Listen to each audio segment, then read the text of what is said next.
செய்யக்கூடியவர்கள் ஏமாறுகிறார்கள். பொருள் வாங்குறதுல ஏமாறுகிறார்கள், சரியான டாக்டரை தேர்ந்தெடுப்பதில் ஏமாறுகிறார்கள், சரியான வியாபாரியை தேர்ந்தெடுப்பதில் ஏமாறுகிறார்கள், சரியான சட்டையை தேர்ந்தெடுப்பதில் ஏமாறுகிறார்கள், சரியான வீட்டை வாங்குறதுல ஏமாறுகிறார்கள், பிள்ளையை சரியாக வளர்க்கிற விஷயத்தில் ஏமாறுகிறார்கள், பொண்டாட்டியை தேர்வு செய்வதில் ஏமாறுகிறார்கள்.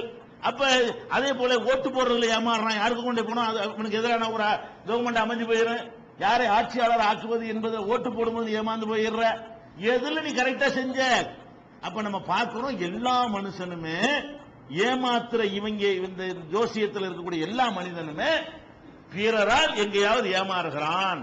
பிறரால் ஏமாறுகிறான் என்று சொன்னால் அவனுக்கு நிறைய கேடுகள் ஏற்படுகிறது, நன்மைகளாகவே ஏற்படுவது இல்லை. அப்பதான் விளங்குது இது பொய். எது பொய்? இவன் நமக்கு எதிர்காலம் அப்படிங்கிறானே, இவன் பொய் சொல்றான். இவன் எதிர்காலம் இவனுக்கு தெரியல, இவன் பொண்டாட்டி எதிர்காலம் இவனுக்கு தெரியல. புரியுதா இல்லையா? அல்லாஹ் எப்படி கேட்கிறான்னு கேட்டா, லவ் குன்து அலமுல் கைப், மறைவான விஷயங்கள் எனக்கு தெரியும் என்று வைத்துக் கொண்டால், லஸ்தக்ஸர்து மினல் கைரி, நல்ல விஷயங்களையாகவே நான் அதிகமாக அடைந்திருப்பேன். உமா மஸ்ஸனியசு, ஒரு கேடும் எனக்கு ஏற்பட்டிருக்காது என்று முகமதே நீங்கள் மக்கள்கிட்ட சொல்லுங்க. 7வது சூறாவுல 188வது வசனத்தில் அல்லாஹ் இந்த லாஜிக்கை நமக்கு வைக்கிறான். இந்த நம்பிட்டோம்னு சொன்னா ஒரு முஸ்லிம் ஏமாறுவானா? ஒரு ஜோசியன் போகும் என்ன, இவன் எனக்கு எப்படி மறைவானது தெரியும், இவன் போறோம் எதுக்கு போறோம்? இப்ப உள்ளது கேட்கறதுக்கா போறிய? இப்ப உள்ள சொல்ல மாட்டாங்க. எதை சொல்ல மாட்டான்? இவன் 25 வருஷத்துக்கு பிந்தினதான் பேசுவாங்களே தவிர, இந்த ஜோசியக்காரன் அம்புட்டு பேருமே அரை மணி நேரத்து மேட்டரை ஜோசியம் சொல்லுவானான்னு கேளுங்க. அவன்கிட்ட போய் கேட்கணும், எனக்கு அரை மணி நேரத்தில் என்ன கிடைக்கும் சொல்லு. நம்ம ஜோசியன்ட்ட போகணும். இவன் என்ன செய்வான்? நீங்க பெரிய உங்க பார்த்தால் பிரகாசமா தெரிகிறது, பெரிய அரண்மனை வாங்குவீங்க அப்படிலாம் சொல்லுவான். அது எப்ப? தேதிலாம் சொல்ல மாட்டான். நீங்க என்ன செய்வீங்க? அரண்மனை வரும், அரண்மனை வரும் இருப்பீங்க. அவன் செத்து போயிடுவான், அவனை தேடிட்டு இருப்பீங்க. நீ என்ன செய்யணும்? அரண்மனை எல்லாம் கொடுப்பா. இப்ப எனக்கு அரை மணி நேரத்தில் எனக்கு என்ன கிடைக்கும் சொல்லுவாங்க. சொல்ல முடியுமா அவனால? சொல்ல மாட்டான். சொன்ன மாட்டிக்கிடுவான், கட்டி வச்சிருவோம்ல. அரை மணி நேரம் போய் ஒண்ணு விட மாட்டேன். அரை மணி நேரத்தில் நீ சொன்னது நடக்கல, உன்னை பிச்சு விடுவோன்றோமா இல்லையா? அதனால அரை மணி நேரத்துக்கு சொல்ல மாட்டாங்க. ஒரு நாளுக்கு சொல்லுங்க அவனை. இந்த ஜோசியக்காரன் நான் கேட்கிறேன், எது லேசு? 25 வருஷத்துக்கு பிந்தினது சொல்றது லேசா? 25 நிமிஷத்துல சொல்றது லேசா? எது லேசு? இதனை கிட்ட உள்ளது. அது 25 வருஷங்கிறது என்னென்னமோ ஏற்பட்டு போயிடும், அது கஷ்டம். அதை நீ சொல்ல இயலும் எங்களை நம்ப வைக்கிற. நாங்க என்ன கேட்கிறோம்னா 25 நிமிஷத்துக்கு நீ சொல்லு, 10 நிமிஷத்துல எனக்கு என்ன அது சொல்லு. நீ 10 வருஷத்துல நீ சொல்ற, அது பயங்கரமான திறமை. அது வேணாம் எங்களுக்கு. எங்களுக்கு சின்ன விஷயத்தை சொல்லு. இப்படி கேளுங்க சொல்லுவானா? சொல்ல முடியாது. என் பிள்ளைய காணான்னு போய் போவீங்க, வெத்திலையில மைய தடவிக்கிட்டு உன் புள்ள திருவாரூருக்கு பக்கத்துல அடியாக்கமங்கலத்துல அந்த வயல் காட்டுல சுத்திட்டு இருக்குன்றான். எவன் போய் பாக்குறது? நீ போய் பார்த்துட்டு இவனை கேட்டா கூட நான் சொல்லும் போது அங்கதான் இருந்துச்சுன்றான். நீ அப்படி சொல்லிட்டு அந்த ஊர்ல போய் பாப்ப செலவழிச்சிட்டு போயிட்டு அங்க இருக்காது. இவன் கேட்டா என்ன செய்வான்?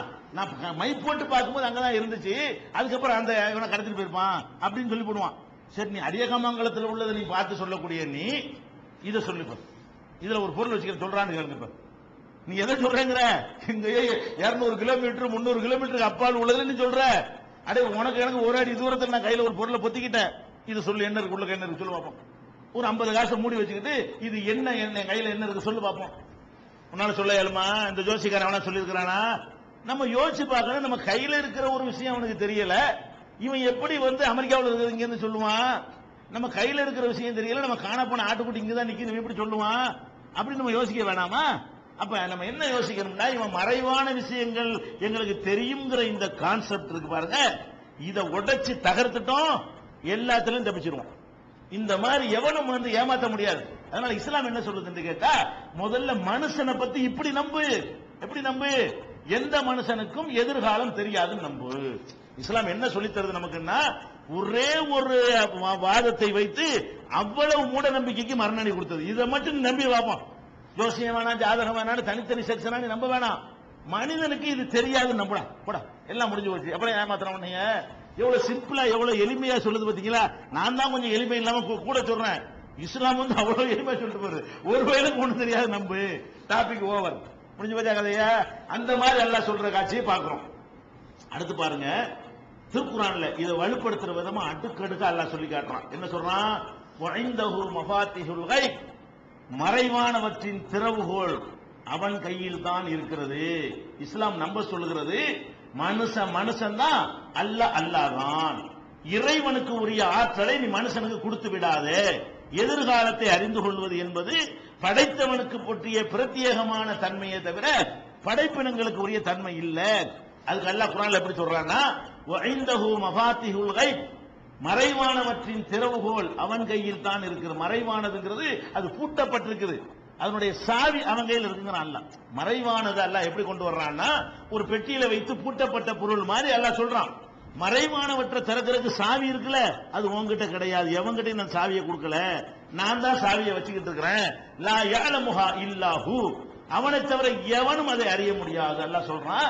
மறைவானவற்றின் திறவுகோல் கடவுள்கிட்ட மட்டும்தான் இருக்குது, மனுஷன்கிட்ட கிடையாது. நீ நம்பு, உன்னை ஜோசியம் ஜாதகம் என்று எவனும் என்ன செய்ய முடியாது, ஏமாற்ற முடியாது. 6வது சூராவுல 59வது வசனத்தில் அல்லாஹ் இதை சொல்லி காட்டுகிறான்.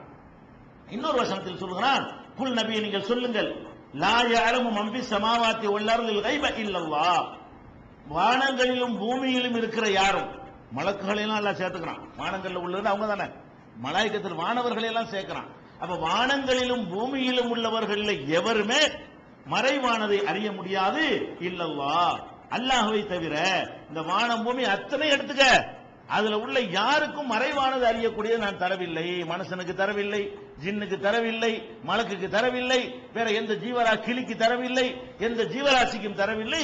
மறைவானது அறிகிறது என் கையில மட்டும்தான் இருக்கிறது. இந்த பேசிக்ல உருவாக்கப்பட்ட ஒரு சமுதாயம் ஜோசியத்துக்கு ஏமாறுமா? எப்படி தனித்து விளங்குது பாருங்க. இந்த இது ஆழமா பதிய வச்ச பிறகு இந்த சமுதாயத்தை ஏமாத்த இயலுமா? நம்ம வாழ்க்கை ஏமாறுறான்னா இது விளங்காதனால ஏமாறுறான். எதனால ஏமாறுறான்? இஸ்லாம் கரெக்டா சொல்லி தந்துருது. இது புரியாததுனால போய் இவனு போய் என்ன செய்யறான், ராசிக்கல் ஜோதியம் அந்த மாதிரி போய் ஏமாந்துட்டு இருக்கிறான். இது 27வது சூறாவுல 65வது வசனத்தில் இது அல்லாஹ் சொல்லி காட்டுறான். வானங்களிலும் பூமியிலும் உள்ள யாரும் மறைவானது அறிய முடியாது அல்லாஹ்வை தவிர. இன்னொரு இடத்துல என்ன செய்யறான்னா 5 விஷயங்களை அல்லாஹ் பட்டியல் போடுறான் பாருங்க. இன்னல்லாஹ இன்தஹு இல்முஸ்ஸா, இந்த உலகம் எப்போது அழியும் என்ற ஞானம் அவனிடத்தில் தான் இருக்கிறது. இந்த உலகம் ஒரு நாள் அழிய போகுது. அது எப்ப அழியும் யாருக்கும் தெரியாது, அவனுக்கு தான் தெரியும். கொஞ்சம் நசுல் கைத், மழை இறக்குற விஷயம் அவனுக்கு தான் தெரியும். இந்த விஞ்ஞானிகள் மழை எப்படி உண்டாவது எல்லாம் சொல்லுவாங்க. எப்ப மழை பெய்யும் சொல்ல முடியாது, எவ்வளவு பெய்யும் சொல்ல முடியாது, எத்தனை மில்லிமீட்டர் எத்தனை சென்டிமீட்டர் பெய்யும் சொல்ல முடியாது, எவ்வளவு ஏரியாவில் பெய்யும். பெய்து முடித்த பிறகுதான் அந்த மானியை வச்சு என்ன செய்வான், மழை மானியை வச்சு இத்தனை சென்டிமீட்டர் நுங்கம்பாக்கத்தில் பதிவானதுமா. பதிவான பிறகு இவன் சொல்லுவானது தவிர பதிவாவதற்கு முந்தி சொல்லுவானா சொல்லவே முடியாது. அதுல கூட சொல்லும் போது ரொம்ப டெக்னிக்கா தான் சொல்லுவாங்க. மழையை பத்தி பேசும்போது என்ன செய்வான், 7:20 இருந்து 7:30 வரைக்கும் சென்னையில மண்ணடியில மழை பெய்யுன்னு சொல்லி சொல்ல பார்ப்போம். அப்படி சொல்ல மாட்டான். என்ன செய்வான், பெரிய ஜோசியக்காரமா பெரிய ஏரியா எடுத்துக்குவான். தமிழ்நாடு ஒரு 5 கிலோமீட்டரா அவ்வளவு பெரிய ஏரியாவில் எங்கேயாவது மழை பெய்யத்தான் செய்யும். வானிலை ஆய்வாளர்கள் கூட என்ன பண்றாங்கன்னா ஜோசியக்காரன் ஸ்டைல்ல ஒரு பெரிய பரப்பளவு தான் தமிழ்நாட்டில். சரி, தமிழ்நாட்டில் எங்கடா, அங்கும் இங்குமாக. இது நீ சொல்றது நான் சொல்றேன். இதுக்கு வானிலை படிக்கணுமா? தமிழ்நாட்டில் மழை பெய்யுமா? சரி, மழை பெய்ய எங்க, அங்கும் இங்குமாக. சரிப்பா, எப்படி மழை பெய்யும்? லேசானது முதல் மிதமானது வரை 2 தானே இருக்குது. சரி, கடைசி என்ன செய்வான், பெய்யும் சொல்லுவானா, பெய்யக்கூடும். அவனை குறை சொல்ல முடியாது, அது தெரிஞ்சதானே சொல்லுவான். அவ்வளவுதான் அவனுக்கு தெரியும். அது நம்ம என்ன வழங்கணும் கேட்டா, ஏன்டா இப்படி அறிவிக்கிறீங்கன்னு நம்ம சொல்லல, அவ்வளவுதான் தெரியும் சொல்ல வர்றேன். மனிதனுக்கு எது தெரியுமா தானே சொல்ல முடியும். அதனால பெரிய ஏரியாவை போட்டு இந்த மாதிரி சந்தேகத்துக்குரிய வார்த்தைகளை கோர்த்து என்ன செய்யறான், வானிலைன்னு சொல்றான். அல்ல தெளிவா சொல்றான் பாருங்க. கொஞ்சம் நசிலுல் கைஸ், மழை அவன் தான் இறக்குகிறான். யாரும் மழை பெய்யறத பத்தி எவ்வளவு பெய்யுங்கிற பத்தி எவனாலையும் சொல்ல முடியாது இன்னைக்கு வரைக்கும். அதுக்கடுத்து என்ன செய்யறான், 2 விஷயமாச்சா. ஒன்னு, உலகம் எப்ப அழியும் யாருக்கும் தெரியாது. மழை எங்கே எப்போது எவ்வளவு பெய்யும் யாருக்கும் தெரியாது. 3வது, யாரும் மாஃபில் அர்ஹாம், கருவறைகளில் உள்ள நிலைமைகளை அவன் தான் அறிகிறான். ஒரு கற்பப்பை இருக்கிறது என்று சொன்னால் அந்த கற்பப்பையில குழந்தை உண்டாகுமா உண்டாகாதா அவனுக்கு தான் தெரியும். எத்தனை குழந்தை உண்டாகும் அவனுக்கு தான் தெரியும். உண்டாகிற குழந்தை எப்படி இருக்கும், நல்ல குழந்தையா இருக்குமா கெட்ட குழந்தையா இருக்குமா, அது ஆம்பளை பிள்ளையா இருக்குமா பொம்பளை பிள்ளையா இருக்குமான்னு சொல்லி கருவறைகளில் உள்ள நிலைமைகளை யாரு தான் அறிவா, அவன் தான் அறிவானதை தவிர ஒரு பொம்பளையை பார்த்துட்டு இந்த கற்பப்பையை பார்க்கும் போது இதுல 4 ஆம்பளை பிள்ளை உருவாகும் என்று தெரிகிறவனா சொல்ல முடியுமா? சொல்ல முடியாது. யாராலையும் கற்பனை பண்ணி சொல்ல இருக்கிறதுன்னு கண்டுபிடிச்சு சொல்லலாம். உண்டான பிறகு மழை பெஞ்ச பிறகு நுங்கு பக்கத்தில் சொல்ற மாதிரி வந்த பிறகு என்ன செய்வான், ஸ்கேன் எடுத்து பார்த்துட்டு ஆம்பளை பிள்ளை இருக்குது. இது நீ சொல்றது உள்ள பார்க்கிற பெரிய விஷயமா? உண்டான பிறகுதான் சொல்ற. உண்டா முந்தி சொல்லுவியா? உண்டா முந்தி மறைவானதை பேசிட்டு இருக்கிறோம். இவன் மறைவானதை பேசாம இருக்கிறது. இன்னைக்கு நவீன காலத்துல சொல்ல முடியுமே? என்ன சொல்ல முடியும்? கல்யாணம் பண்ணவன புள்ள பிறகு சொல்ல முடியுமா உனக்கு? இருக்கிற புள்ள வளர்ந்த பிறகு அந்த அளவுக்கு கருவியை வச்சு ஆனா பெண்ணான்னு கண்டுபிடிக்கிறது. இது மறைவானது கிடையாது. இது பார்த்து அறிகிறது. கருவி கண்ணால பாக்குறதுக்கு போல என்ன செய்யறோம்? கருவி மூலமா உள்ள போய் பாக்குறோம். பார்த்து